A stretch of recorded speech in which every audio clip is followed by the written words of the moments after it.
goes for goal and finishes off the PSG victory. Nuno Mendes est lancé, Nuno Mendes va vite, Nuno Mendes passe devant Quadrado, le tir, oh il est beau celui-là, le but de Nuno Mendes. You know the football, it is what it is. Le premier but de Ronald Colomboigny avec le Paris Saint-Germain, quelle joie.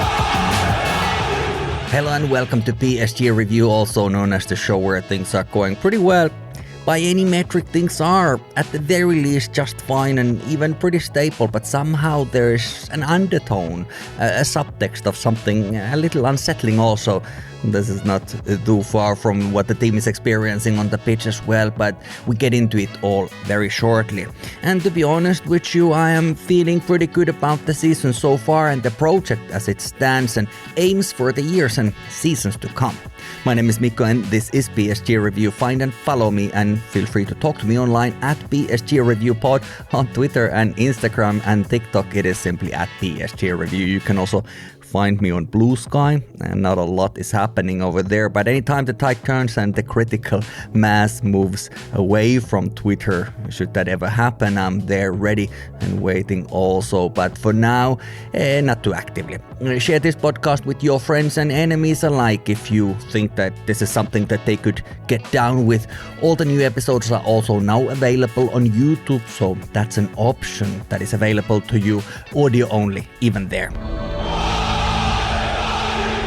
PSG are through to the quarterfinals of Champions League. This is a statement that is true and applies, by the way, to both men and women's teams as well. And today we will talk about the women's team a little bit later, as Coupe de France final is also something that has been achieved on that side. But in men's side, we aren't quite there yet. So where are we? I hear you ask, and you are in luck because today I'm here talking about it all with Alphonse from the PSG Fan Club Chicago. How have you been? Good. I've been very good. There's been a lot of football, PSG football and otherwise, not a lot of time for anything else, I guess. Oh my gosh, it's been picking and choosing, and then with my schedule, I've been listening to a lot of the games online on the radio, so you get a different perspective. Then I have to go back and watch the games later. So it's, that's been a learning experience. But yeah, it's just so much and really so fast.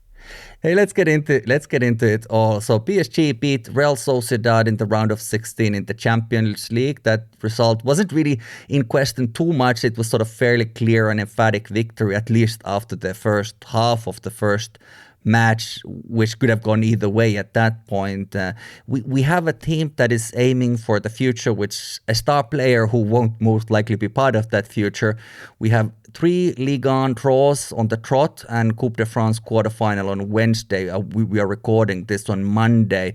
And that match quarterfinal is against the only French club who has beaten us this season. That's Nice. So there's a lot there. How are you feeling about the project in this particular junction? I'm actually excited. I was thinking about this the past few days, and of course, Kylian's most likely isn't going to be here next year. I'm excited because the change that's coming, I think it is change that was long overdue in terms of the club's culture, from the perspective of bringing in talent.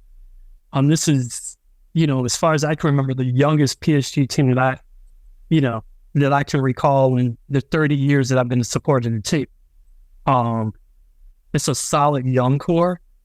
They play for one another, and they seem to be excited. So I think, when Kylian's gone, I think in a lot of ways, as far as what's happening with the team and the vibe, I think that's a good thing. But then, the trade-off is that you lose arguably the best player in the world. In my opinion, the best player in the world. But in the long run, I think that's something that may actually benefit us, just from, the club culture and growing the club, and even as far as player recruitment.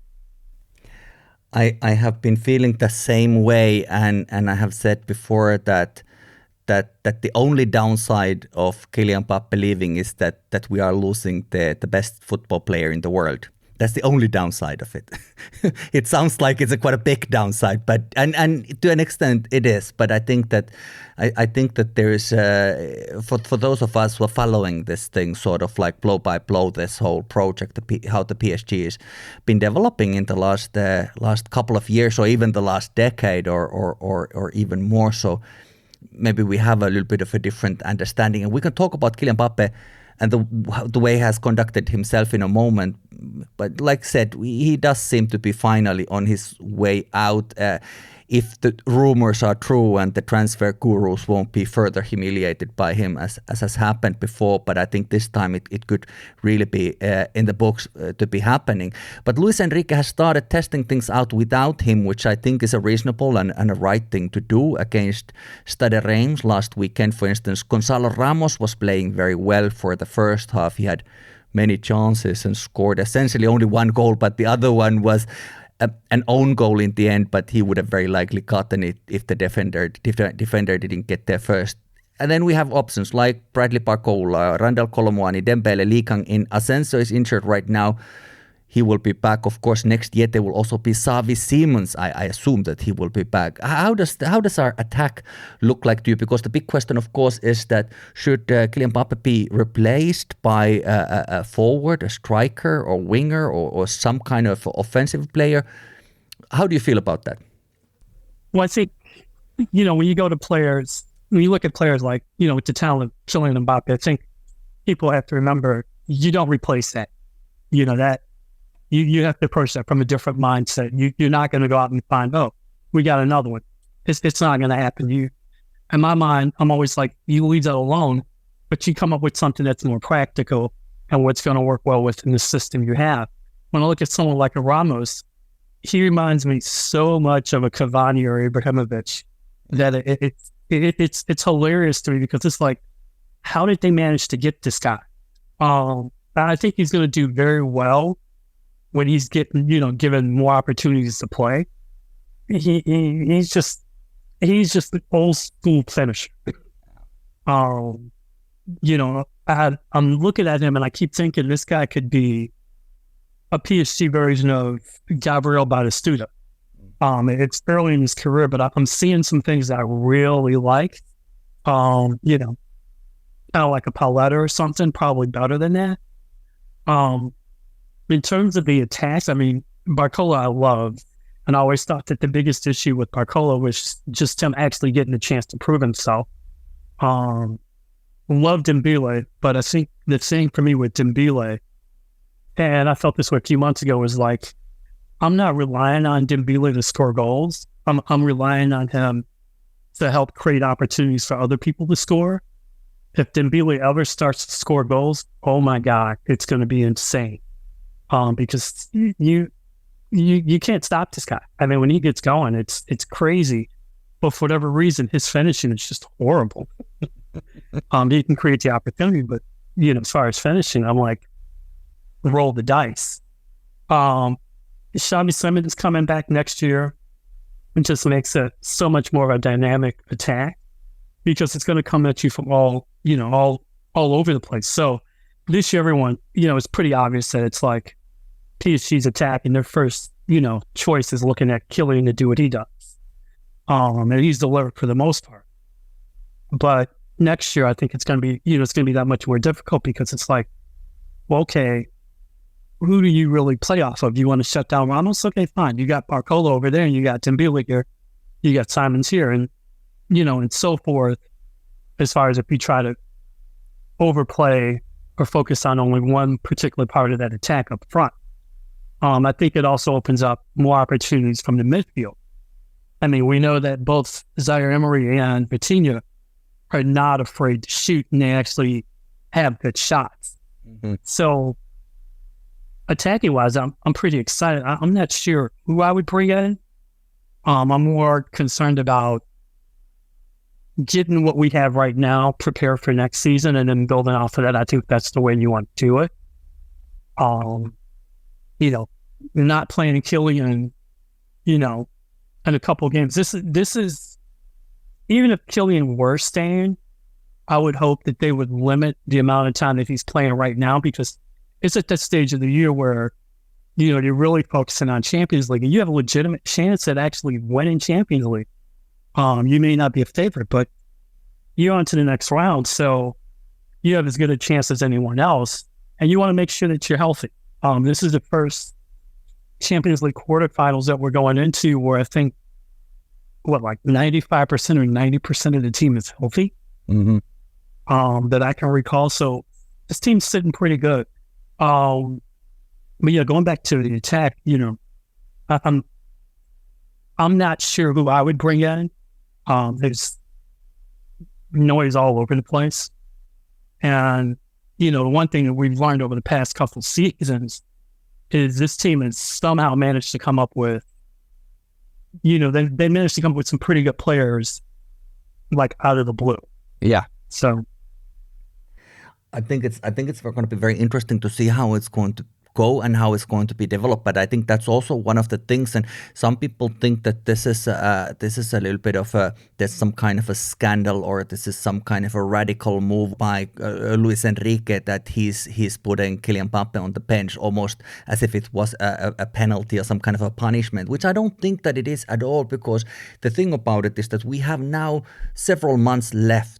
But we will also have to know, okay, so if we play like this, if we have Gonzalo Ramos there, if we have Colomwani there, what kind of players are these without Mbappe? Because somebody like Gonzalo Ramos, for instance, I think that he's entirely sort of more or less incompatible with Kylian Mbappe because he's a target player.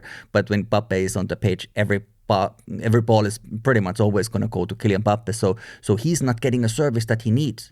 You remember that happened also with Edinson Cavani. It sort of started to happen a little bit more, that he was scoring so many goals, and it's funny that you say how he reminds you of Cavani and even Zlatan. I think especially Cavani for me, but Cavani was scoring so many different goals. But then when Neymar and Mbappe started to play more directly towards the goal, what happened is that Cavani became a little bit of not a useless player, but his impact was far smaller because he didn't get that service anymore. So the same thing applies to Gonzalo Ramos. If he doesn't get the service, then what can he do as a target player? Target players really need that service. And I think it's very good that now we can see the coach trying different solutions and different combinations. So we can see that when the summer comes, okay, who are the players that should be part of this project? And are there maybe some people that you would have to see that, okay, how is it going? How is it going with certain players? Was that a mistake? Is there another player that could come instead? And that's so I think that what's happening right now is very exciting and very intriguing. I'm really curious to see how the next couple of months are going. It's like to see balance come back. That's what it is for me. It's it's not an over-reliance on one, because the thing that scares me with Kylian is if Kylian were to have gotten hurt at a certain point, it's like, oh crap, what are we going to do? When he's gone, I expect there'll be a little bit more depth in all of those positions. So if someone's out for whatever reason, we'll be okay. The drop off won't be so drastic where it's like you're scrambling. It's I think your description of when Neymar and Mbappe came in with Cavani, that was spot on. And remember, there were even some issues between Neymar and Cavani in particular, from what we were led to believe, which I still don't understand that, but it is what it is. Yeah. There are nicer things to reminisce than some of those issues that we have had there in the yesteryear. But let's talk about this Kylian Mbappe situation, about it more broadly, perhaps. So here's my feeling about him in summary. I think he has done great things for the club throughout the year, 7 years. His statistics are very impressive. But for me, whatever he has done, it's always been ever so slightly shadowed by the indecision. Is he staying or is he going? There's been that that thing that is not just sort of now it's one of the, like it's rarely as clear as it is currently. Usually it's a little bit like, well, is he going to, what is going to happen, and I find that has had this kind of unbalancing impact to the group dynamic many times in the previous years. And having said that, still the numbers are great, so you can't really complain about that. And right now, I think he's used exactly the way that he should be used, for the benefit of the collective as needed. But in my opinion, after what he did in Monaco, after the second, after half time for the second half, starting the match as a captain and then walking up to the executive box with his mom and whatever, and not going to finish the match with the players that are his teammates for all intents and purposes for the next months. And that's not something I don't think that captain should do. So I don't think that he should be a captain, but I don't have otherwise a huge problem with him, because he will do as he has always done. This is the kind of personality that he has. And of course, the way that he's been now key player against Real Sociedad, he had a solid interest against Reims as well. So he seems to have now a little bit of that anger and urgency, which makes him world class, because otherwise he seemed a bit nonplussed sometimes at the pitch recently, and he has taken it a little bit granted. What's your Mbappe take? We all seem to have Mbappe take. What is your approach to his whole, the way that he has conducted himself? What is his role? How do you feel about it? I was thinking about this the last couple of days, and I think it's disappointing to me, because on the one hand, there's things that he's done that I agree with. I like, for instance, the way he's, taking control of his image and what he's associated with. But then there's these things where he comes off as like just comes off as a diva or a spoiled brat. And I think, the problem is he's gotten drunk on his power that he's been given at PSG, or the perception of the power that he has, to the extent where he's disrespected both the power that he's been given as well as the club. And yeah, the club, to a certain extent is at fault for giving him so much. But I think at the same time, if you're going to become a great player, there's a certain way that you behave and do things. And I just kept looking at, you look at the way he reacts to if he's being subbed out, or for instance, when he wasn't being, when he wasn't starting. And I'm thinking to myself, dude, you've got the Olympics coming up, you've got the Euros coming up. Any matches that you get a chance to rest, you should be all over it, because that's going to help you prepare that much, help in your preparation for this summer's activities that much more. You're not going to go into those two tournaments wiped out, or God forbid, with some stupid ass injury, because you played in the match where you really didn't need to play at all. It just reminds me of a spoiled brat right now. And I kept thinking about it, it's like, again, because we're all assuming that he's going to be at Madrid next year, just like he's going to be in for a hell of a culture shock next year, because they're not going to put up with that. He's going to know from day one that, hey, this is where you're at on the food chain, and that it's not a topic of discussion. And anytime your head gets big, we're going to knock you right back down. So I've been disappointed, more so because I just think he's disrespected the club. And when I mean the club, I'm talking, everyone from his fellow teammates to the supporters. So as far as his playing, he's been fine, but when you're a player like him, it's a little bit more than just, you're playing there's more to it than just the way you play. I think so, and I think something that people are also overlooking a little bit is that the amount of money that is being paid to his account on a monthly basis by PSG is astronomical. It's really crazy. And sometimes people are saying, oh, he's better than Ramos, or he's better than, he's supposed to be. He's the best player in the world. He's supposed to be better than everybody else. He's paid not twice, he's played thrice. Maybe they pay him quadruple what they're playing to some of these other players. That's like the same thing is that if you're going to paying for 5-star hotel, you're not going to be entirely happy with the decent 3-star service, because you are paying for the whole thing, and he is the thing. So now he's kind of getting back to his level.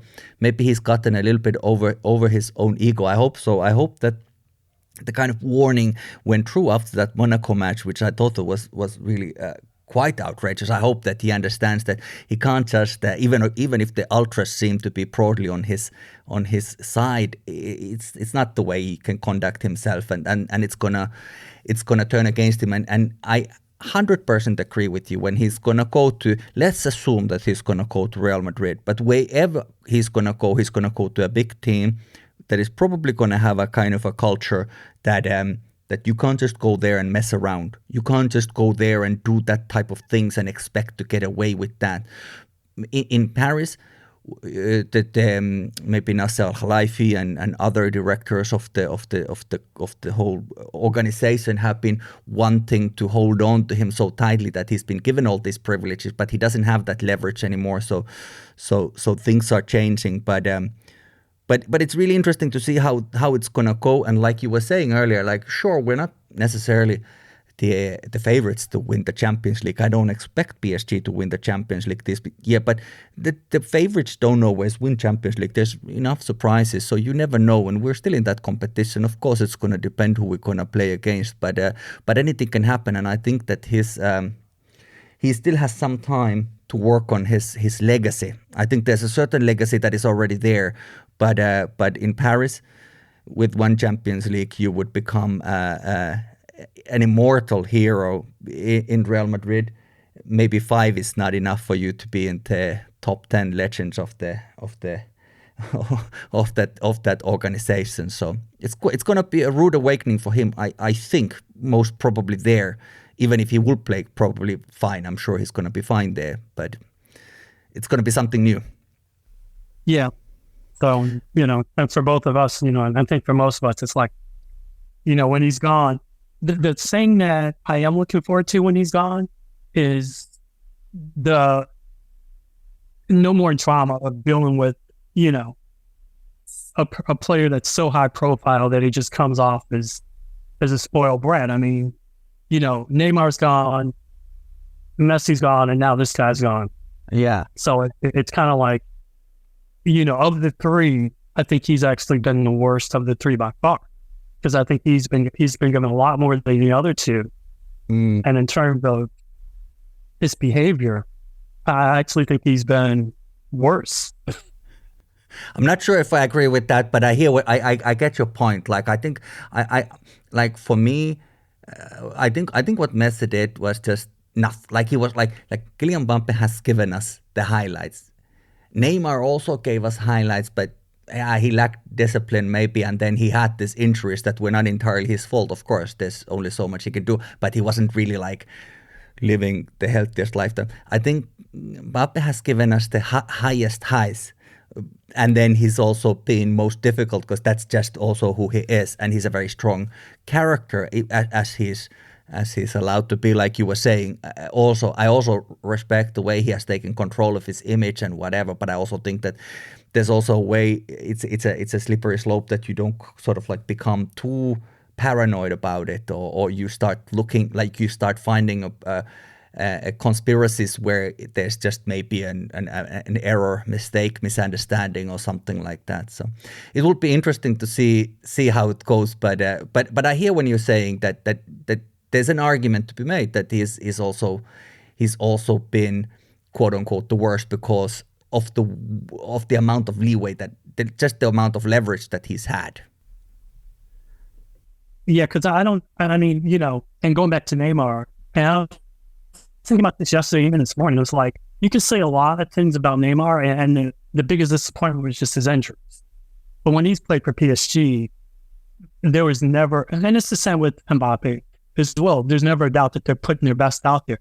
I just always, the last year or so, watching Mbappe, where he's basically like the man now, I'm just like, I don't recall Neymar just being so disrespectful, and in terms of just, even when he was subbed out, I just never saw that type of reaction, when compared to Mbappe. I'm like, yeah, you can go to, he's such a, a competitor that he wants to play all the time. It's like, I get that. But, when you compare the two, I just, for me, I'm just like, you just seem more of a pain in the ass. I hear you. When he's subbed out or when he's not playing, it's like, dude, chill out. Yeah. I think the challenge, in real terms, the challenge with him has also been that he wants to be the top scorer. He wants to break records. Like Neymar never really I'm sure he wanted to get good stats and all of that stuff, but he wasn't as obsessed about winning everything and competing against Cristiano Ronaldo's goals now in Saudi Arabian league or whatever Holland is doing in Premier League. Like Mbappe's, I think it means too much to him to be on top of that thing, and maybe that is exactly if he is indeed. If Cristiano Ronaldo has been his idol, because there's another guy to whom it seems quite important to be on top of every table and every scoring chart and whatever. So I think that's kind of something that, okay, that's all well and good, and we are benefiting a lot from those goals that Mbappe scores and has scored. Of course, even this year he has scored a lot of goals, but it's been very lackluster performance. There hasn't been a lot of that sense of urgency, which I think now there is a little bit more. So I'm happy to see that, and I think that now he knows that if he wants to get those goals, if he gets 20 minutes in a match to play after, like if he's subbed in at 70 or half an hour after 60 minutes of play, then he needs to try to get a few goals in, and there's going to be a lot less time, and he has to take it seriously. And maybe there's a point that he wants to also prove. But I really agree with you also that he should be used the way that it is, and it is for his own benefit also. It's not our problem how he's going to be playing next August. Most likely it's going to be somebody else's problem, but he's going to have a summer of no rest, genuinely, and whichever new team is going to pay a lot of money to him are not going to be happy if he's going to come completely knackered after the summer holidays, exhausted and that. So he will have a lot to navigate. Tell me how you feel about Luis Enrique. How would you rate his time in Paris so far? We are sort of like, let's say, around maybe 75% of or thereabouts of the first campaign for him. How would you rate his time in Paris so far? On a scale of 1 to 10, I put it at a 7. And it's a 7 because he does something that cracks me up. You could look at his lineups when a match starts, and a lot of times we're all like, what the hell's going on? But, and a lot of people have pointed this out, but when he makes his adjustments mid-match, he's almost like spot on every time, which cracks me up because, I'll make a comparison to Alex Ferguson. So one of the things I liked about Alex Ferguson is that he wasn't afraid to try things, very pragmatic when he needed to be. But one of my biggest criticisms of Alex Ferguson has always been his mid-match adjustments. And to me, I'm like, and in any sport, that's really hard to do. Just across the board. I think mid-match, adjustments are really hard because, it just is, at least from my perspective. And for whatever reason, Enrique seems to nail it like almost all the time, almost to a point where it's like, why the hell didn't you do this in the first place, Yeah. So that part's funny to me. And the other thing I like is I really like the way that he manages dealing with the media. There's not. It's refreshing to have a manager who sounds like a manager, who doesn't sound like he knows it all, who doesn't come off as arrogant. I'm going to make a comparison to Tuchel, because my biggest issue with Tuchel was like, it was never his fault. It was, it's just like never this guy's fault. If there was a mistake made in the game or whatever, and it's like, dude, you literally put this crap lineup out there and they didn't perform. This is on you. I've never gotten that impression with Enrique. It's just refreshing. I think, maybe there's a thing from when he remembered what it was like when he played, because he played for so long and it's such and for such a high profile club. I think he's still learning. The fact that Mbappe essentially gave up his power when he's pretty much told everybody he's not going to be there next year made it that much easier for Enrique to say, all right, you know what? Now it's time for me to get ready for the next couple seasons because I don't have to deal with this crap anymore. So I'm quite pleased with him. I think, he's the right manager for us at this time. Had we got him a few years ago, I don't know if it would have worked, but I definitely like him as a manager. And I'm looking forward to seeing him for the next few years because I think he's here to really build on this team. And one thing I'd like to point out, I think he understands and appreciates what young players, having young personnel, is for a team. Because there's a different type of energy that you're going to get from younger players that you're going to get from seasoned players. It's a combination of hunger. They're younger, so they're not as worn down. And they seem to be more receptive to try things or to listen. So this is, so I'm really excited with what I see with Enrique. Yeah, they bounce back also a little bit quicker than some of the older players, which is just human biology. It is what it is. I think it's very funny how you were saying. I was talking with Charles from the PSG Fan Club Toronto just the other week, and we were talking about exactly the same thing. Is that what Luis Enrique does very well is that he makes the right choices and he fixes things up in the halftime. What is confusing is the initial lineup. Like you're looking at what are you thinking? But then he's trying it out. It's like it's almost like he's a comedian and he's trying out a joke, and whether it lands or it doesn't land, and he's not sure, but he's just trying it out and seeing how it goes. And if it lands, it's gonna look like a prophet. But there's also times where those moves to fix things up at halftime are very much necessary. So that is something that where we also see very much eye to eye. In terms of the campaign, before we start talking about other subject matter, what do you think about the next summer? So it's been sort of more or less established now. Kylian Mbappe is not going to be part of the PSG squad for the next year. We were talking a little bit about that whole thing about how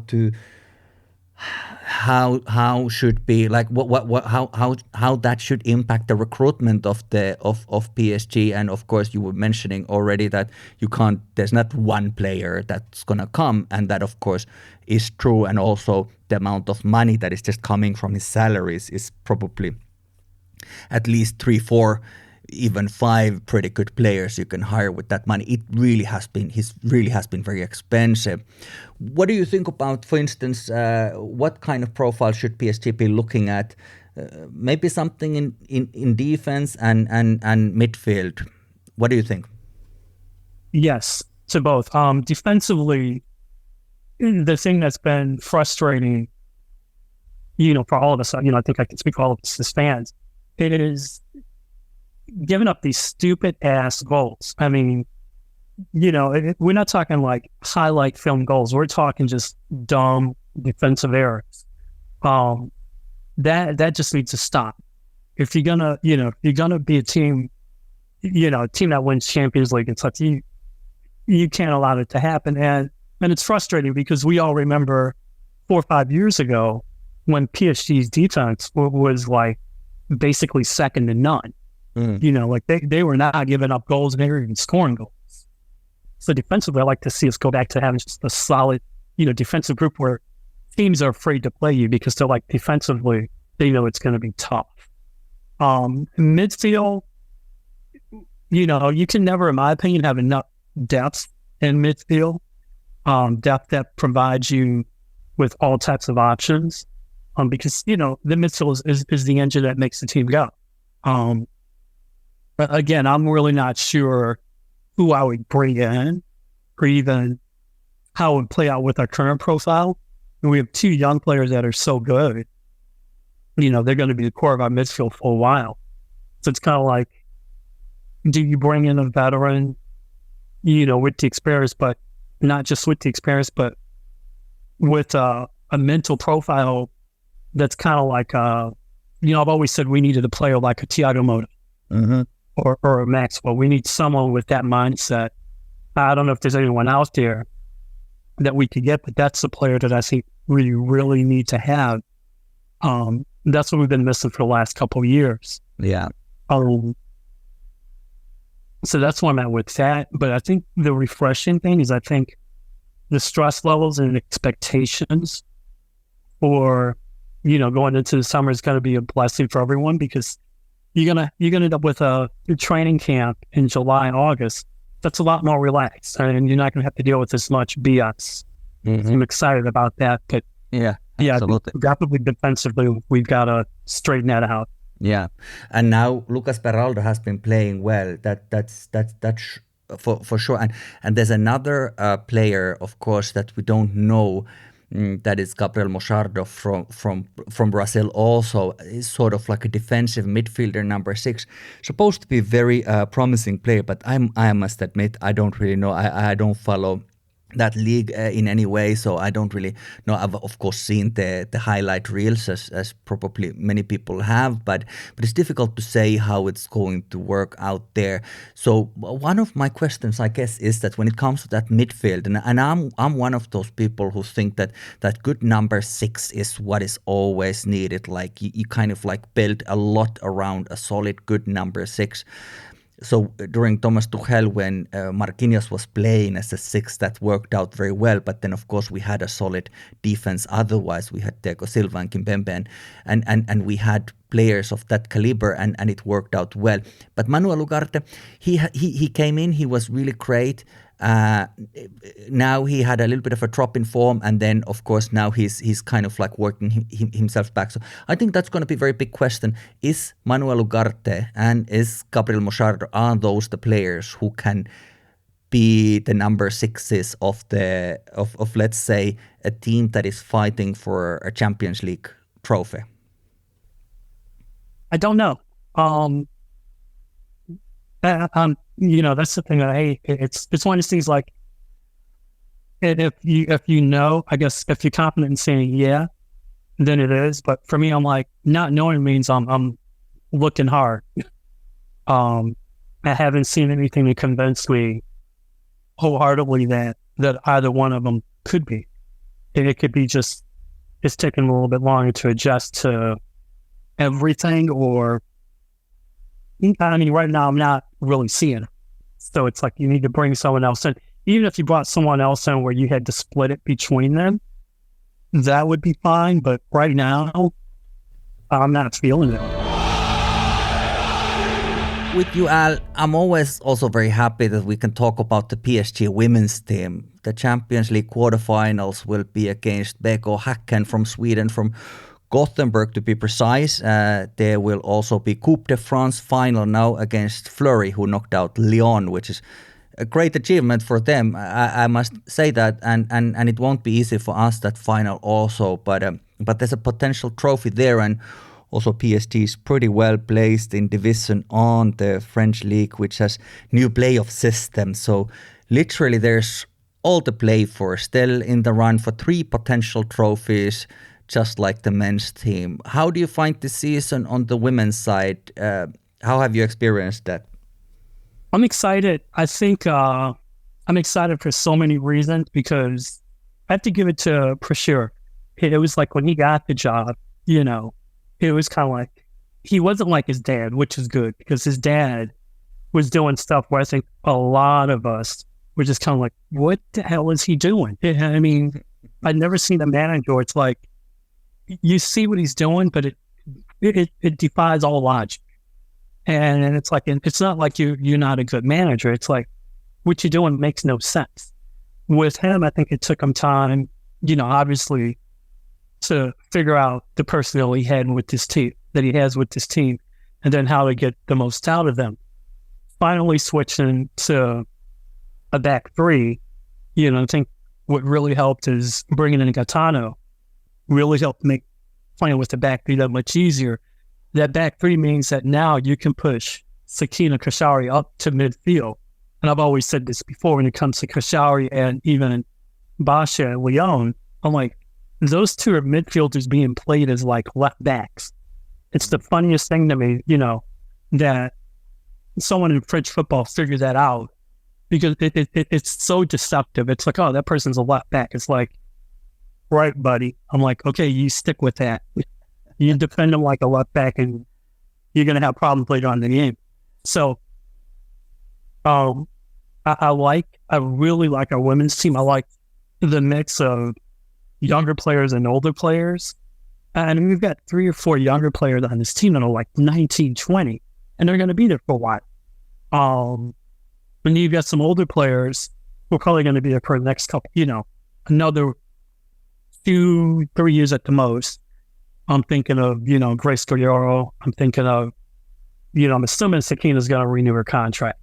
It sounds, last we've heard is that they're just really trying to iron out some things. And I think what it comes down to is, how much more money can she get, which is going to come down to what players are going to move and who's not coming back. I don't think there's going to be, I don't anticipate any major changes from what I'm hearing and what I'm seeing, but I know that this is a very good women's team, and they need to do what they can to keep them together. The hardest part of this team is going to be dealing with how much it's going to cost to keep Tabitha Chawinga. Yeah. It ain't going to be cheap, but you know what? She's worth it and more. I think so. Oh my God, she took to this team like a fish to water. It's been one of the most remarkable things that I've seen in football in quite a long time, the way that it's coming. And you were mentioning Sakina Karshawi. There is a rumor now. There was a rumor that she could be on her way out to Barcelona, to be precise. There's also been rumors about her extension with Paris that would have been very close. That was earlier on. So it could be one of those, maybe it's one of those things where she's just sort of like trying to get a little bit more money or better contract or whatever. Or maybe she's going to Barcelona. I don't know. It's difficult to say. I think going to Barcelona is a bit like... it's a deluge. Yeah, they don't have any competition like in Spain. They are winning every match with ridiculous numbers. There's no real competition for them. The only time they have to really play football is like in the Champions League final or thereabouts. Maybe semifinals or something like that. It's very few serious matches a year. And it's hurt them in the past, though, because, remember a few years ago when they played Lyon in the Champions League final and got their butts handed to them, every journalist was saying, oh, Barca's going to win this. And almost everyone who actually watches the game goes, no, Barca's going to get spanked. Yeah. And part of that problem was that they weren't getting the competition they needed in their league. Yeah. The thing, though, the reason why I said I think her going to Barcelona would be stupid is because she's won everything you can win at the club level in women's football. She's won Champions League with Lyon multiple times. She's won, the D1 Arcana. She's won a Coupe de France. So for her, from a winning perspective, for her CV, it's all about the international level. She'll be in the Olympics this year with France. She'll play in another European Championships with France. And, more than likely will probably play in another World Cup for France. And if France is at full strength, they're one of those teams that you kind of don't really want to play. They're kind of like the men's team. When they're on, you're not going to beat them. Yeah. When they don't show up, you and I could put together a group of 10-year-olds that would beat them. With Sakina, the other thing that doesn't make sense to me is that she's a bona fide starter at PSG. Her competition, it's her, and then everyone behind her. She goes to Barcelona. She's not going to start every game. She's going to have to learn how to fit into another system. I just look at it and I'm like, it doesn't make sense. And then here's the other thing. Barcelona doesn't have the damn money. Barcelona was asking Alexa Putellas to take a pay cut. So when this thing came out yesterday, and remind you, this rumor of her going to Barcelona came out like seconds after the Coupe de France final ended. I'm like, these people over there had another level of low that I just haven't seen ever. Yeah. It's like, first of all, she, like a few of the women's players, have been really good about being low-key with the way that they handle their business. It's not out there screaming, saying, hey, I want to leave, boom, boom, boom. My guess is that she's going to renew her contract, for probably another year or two. And then I think she's going to end up coming to the U.S.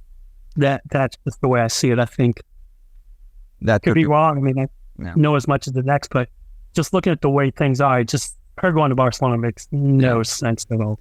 Well, one of the things that you mentioned now, I'm not quite sure. You were saying that she has multiple Champions League. I don't know if she's got because I don't think she wasn't in Lyon for very long time. I'm not sure if she's got multiple. I'm not even sure if she's got one, but she certainly has won a lot. Or do you have like a concrete information? Are you sure that she's won it there? I'm not sure. My understanding was that she came through Lyon's system.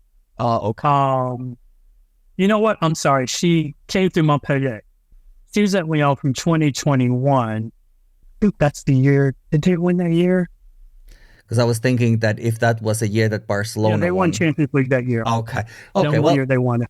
there you have it. That's a little bit of trivia there, but it was just something that I wasn't quite sure if it was, but now we know.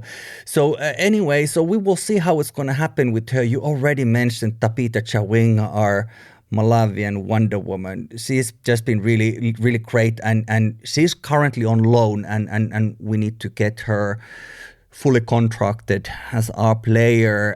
These are some of the things that are currently in the air, but we have an interesting team for midfield. We have people like our captain Crescioro, Jackie Krunen, Oriane Jean-Francois has been injured for some time, but I really like her. She's like one, I was talking about the number 6s, the defensive midfielders in the men's team.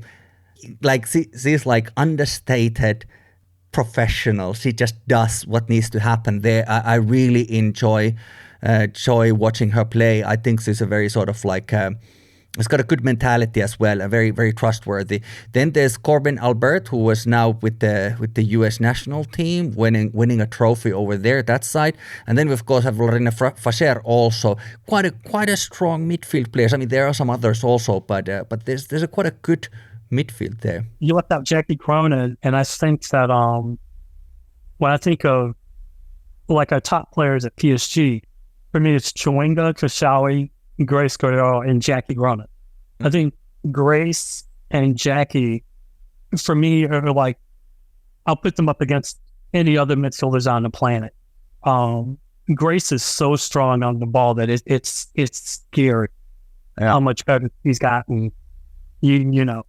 And I think I would love to see Grace really just be encouraged to start to take over games. She's one of those players that could literally just dictate a game if she decides to do it. I mean, but watching her on the ball is like, wow, you just can't. I'm just fascinated at how much stronger she is on the ball. And it wasn't like she was weak to begin with. Yeah. But she and Jackie Cronin work so well together. That, you know, it kind of helps make up for not having Oriane Jean-Francois, but when she's back, it's gonna be a nice problem for Prashir to have, to see how he's gonna incorporate those three, or are you bringing someone? You know, are you rotating? Yeah.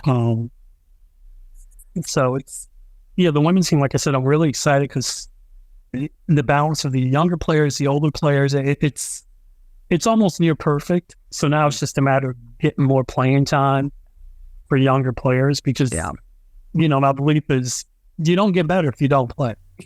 Yeah. And I think that one of those things also is that we have, I mean, whatever is the definition of a world-class player, but I would say that we have a good handful of world-class players. When you think about it, you were mentioning Crescioro, Jackie Krunen, Sakina Karshawi, Marie-Antoinette Katoto, maybe not currently on his best yet after a long injury, but certainly see on her days is that Tapita Chawinga, yes, is absolutely there in the conversation. And I would say that it's been so great to see Sandy Baltimore also. This season has been very good for her. Last season was a little bit, it wasn't her best, but just back to on a very high level, I find, and it's a joy to watch. So we've got a lot of great players, but then there's like a few spots that are a little bit of more of a question mark. And one of the challenges that we've had is the defense. And you were talking about the defense and the system that we've been playing. We have new player, another new North American player, Eva Gettino. She's a quality player, very exciting. She's only been there since January, but very exciting player, as is Teniba Samura. she has been maybe one of biggest surprises this season for me. She's been really solid in defense. And then on paper, you have players like Elisa de Almeida. She's great, but she's also very accident prone. Things just tend to happen around her, which is a little bit of a problem, that she can be like, 9 minutes of really good football and then just one crazy mistake like happened against Lyon. And it has happened before also last year in the Champions League and so on. Then also we have Jade Lequillet. She's good. Karshawi already mentioned about her. And then Paulina Dudek, she should eventually be back. But 2 long-term injuries. She's been 2 years, pretty much 2 years, 2 seasons away from football. So never know how she's going to back. How do you look at our defense? Is there a need for a starter? Is there still need for like a one proper defender, considering that injuries may come, or are we good with these ones that we currently have? I'm actually fine with this team defensively. Yeah, I think with the women's team, it's a matter of just getting that, there's some players that we need to get rid of, first of all. That was probably one of the things that really upset me, was that you brought in players that you didn't use. You brought in some very good players who should have never been brought in. They got no playing time, and I think that's one of those things that hurts you in the long run when you start to recruit players from those particular countries, where it's like, wait, we saw this person who starts on our women's national team, and you didn't, she didn't see the light of day. Am I sure don't want to get into that? I think that happened because there was a breakdown between whoever's signing players on what the coach needs. That needs to be rectified. Defensively, I think we're fine. If there's one player, a big name player, that I would say it might be time to, let her go, I'm thinking of Lika Martens, someone that I like a lot. Her first year, I cut her some slack. I'm like, okay, she's in a completely different system, and so the struggle is real. But this year, I'm like, okay, you don't have that excuse anymore. What the heck's going on here? I compare her to Jackie Cronin, where Jackie came in, and I think adjusting as a midfielder is a heck of a lot harder than adjusting in any other position.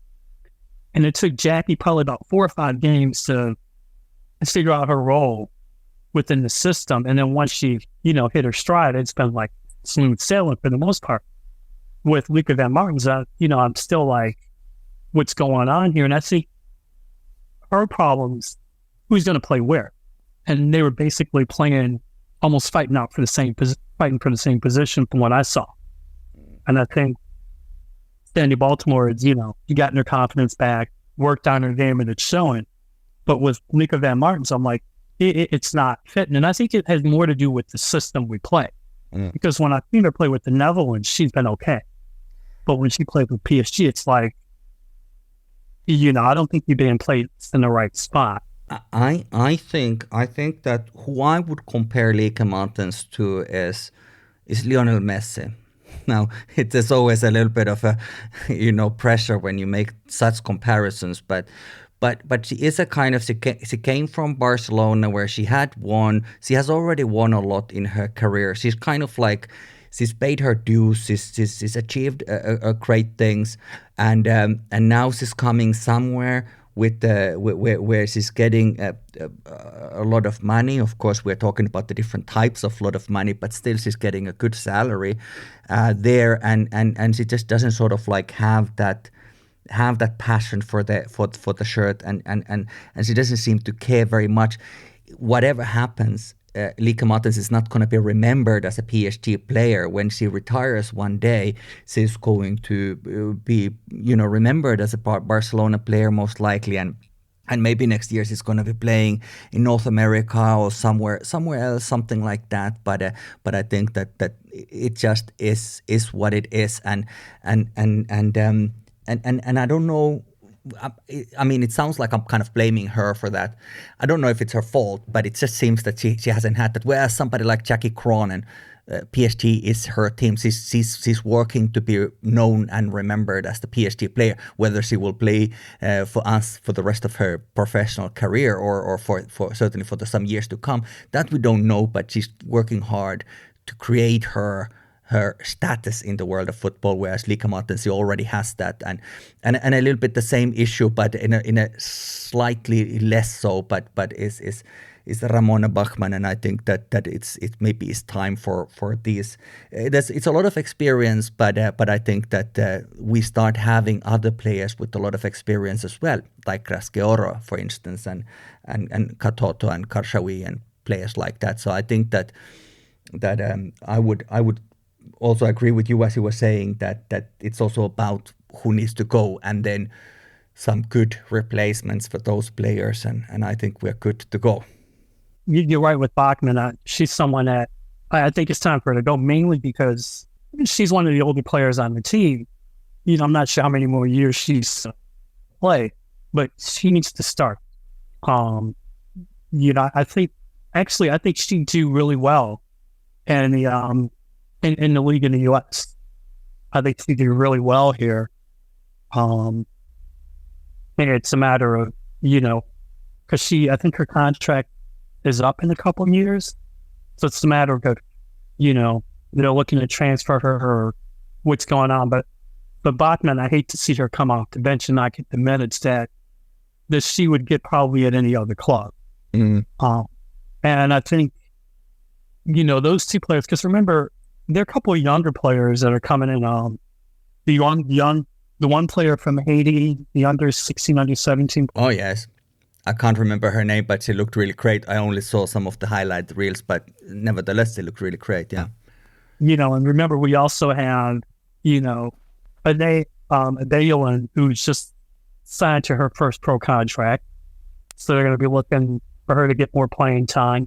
And the funny thing about PSG women's team, more so than the men, I don't know who's doing the scouting in North America, but they seem to come out fill up with an empty hat and pull out rabbits all the time. It's kind of like, where the hell did you find this person? It's like, it was kind of like when they popped up with Corbin Albert. I remember talking with a friend of mine in Chicago. I'm like, what do you know about her? He goes, oh, dude, I've seen this kid play since she was like 10, and she's always been good. And I'm like, okay, I don't, when I watch youth football, I don't, there are very few youth players that stick out in my mind. I just don't analyze or view youth players that way because, maturity and everything else. But when this friend of mine's told me that, I'm like, okay, this is a big deal because he's not one of these people that's going to embellish on players. I mean, so that said a lot. And then the fact that she went to Notre Dame, I'm like, I know that if I've never seen them, I know they're good. Mm-hmm. Just because of where they're playing. So in terms of player recruitment, I'm fascinated how they always manage to get some really good players. And it's just like they pop up like, oh, we got this person. It's like, wait a minute. They kept this quiet and you got this player that seems to be pretty good. So, they're going to have to make some room there. But I think the biggest holdup right now is how much is it going to cost to keep Chawinga? Yeah. And it ain't going to be cheap. I mean, he could very well be the first player that they splash $1 million on. Yeah. But at the same time, if PSG wants to, they of course will have that money, and then it's a question of priorities. And she would really solve such a huge challenge for the club, because when Gadi Diani left the team last summer, it was a bit like, well, how do you replace a player of that caliber? And then sort of like from China came a Malawian attacker. You wouldn't have guessed that this is the way that it's going to be. But I have not been missing Diani, I must say, who, of course, I enjoyed as long as she was a PSG player. I was supporting her very much, less these days. But when there's a will, there's a way, and I hope that this is what they're going to do. And Chawinga seems to enjoy her life in Paris. She seems to have, made herself a home in the squad as well. So let's hope that she will also sign, and she will be given a contract that she can sign. exactly. Yeah. When at the end of the season they have the sort of the all-star, sort of like a best 11 from the French D1, which by the way is quite easily the best quality-wise, the best league in women's football in Europe. If you consider that two of the teams, the only league that has two teams in the quarterfinals of the Champions League, and it was very close that neither one of those two teams even made to the French Cup final. So there's and Paris FC that PSG then in the end won on penalty shootout. They knocked out last year's runner-up in from the Champions League final, Wolfsburg and Real Madrid. So there's certainly French league is a very good league, and from that when they select the best 11 of the season, even if Lyon would win, PSG might still have one player more in the best 11. That's the interesting thing about the team, is that we really have like a good handful of world-class players, and then it's just about how well those other parts work around it, and sometimes it has been recently more so that Lyon has been a little bit better as a team perhaps, but now I think that hopefully that time is also coming to its end. I think it is, and I think what's hastening that is the fact that Bon Pasteur is not a good manager. She really is not a good manager. Sidetrack here. I watched their Coupe de France match the other day against Fleury, and post-match, Lyon's complaining about officiating, and I'm kind of like, no, she screwed up. It's like that match should have been over before it started, and she didn't make her adjustments. She got it wrong every step of the way. Then they're complaining about the foul on Ada Hegerberg, but I'm like, but Ada initiated that whole thing. He's like, Ada should have been booked for basically harassing the goalkeeper, because what you're doing, you're not, legally you're not supposed to do that. The goalkeeper should have probably been booked for the kick out. But I was like, but that whole thing started because Ada initiated it. You guys acting like she's, innocent here. I'm like, there ain't nothing innocent about that one, the way that woman plays. Every time they play, and especially in PSG, they get a little bit more physical than they're given credit for. And they get away with stuff, and then they scream about officiating. I'm like, you guys are the last ones that should be screaming about officiating. It's like, you guys have a loaded team. You don't need to play that way, and you are. And that's purely on Bon Pasteur. I'm kind of hoping in a twisted way that she goes to Chelsea. Yeah. Because I think it's going to be a crash and burn for them. I just don't think she's very good manager at all. Well, there are not many things that are guaranteed in life. The sun sets and it rises, and Lyon's women's team players are complaining about the officiating. The way they are doing it is incredibly, it's a very sort of extreme way of doing all kinds of dirty tricks on the pitch, and then complaining about everything as if they are the receiving end of it, and it's a very unappealing thing to watch. Of course, I'm not a huge fan of them. On the contrary, I have some issues as they are our nemesis, but nevertheless they do like to make a big show, and think that they are always somehow on the losing edge of everything. But such is life. Thank you so much, Al. It's been really great to talk to you about all these PSG topics today. Much appreciated. Likewise. So, and looking forward to talking to you guys again soon. And so, we'll see what's going on with the rest of the season. That is all for this episode of PSG Review. The next match for the men's team is on Wednesday. That is Coupe de France quarterfinal match against Nice. I mean, you might be listening to this after that match, and that's okay. That's something that happens with podcasts. But if you know how it went when you hear this, well, I hope it went well. After that, we will learn our next opponent in the Champions League and then travel to Montpellier on the weekend as well before the week has been finished. Women will play Saint-Etienne on the weekend, and next week, Wednesday, they will be in Sweden for the first leg of the Champions League quarterfinals, then against BK Häcken in Gothenburg. A lot of excitement in the air for both of these teams. That's the way that I like it. My name is Mikko. Thank you so much for having spent this time with us. Until next time, peace.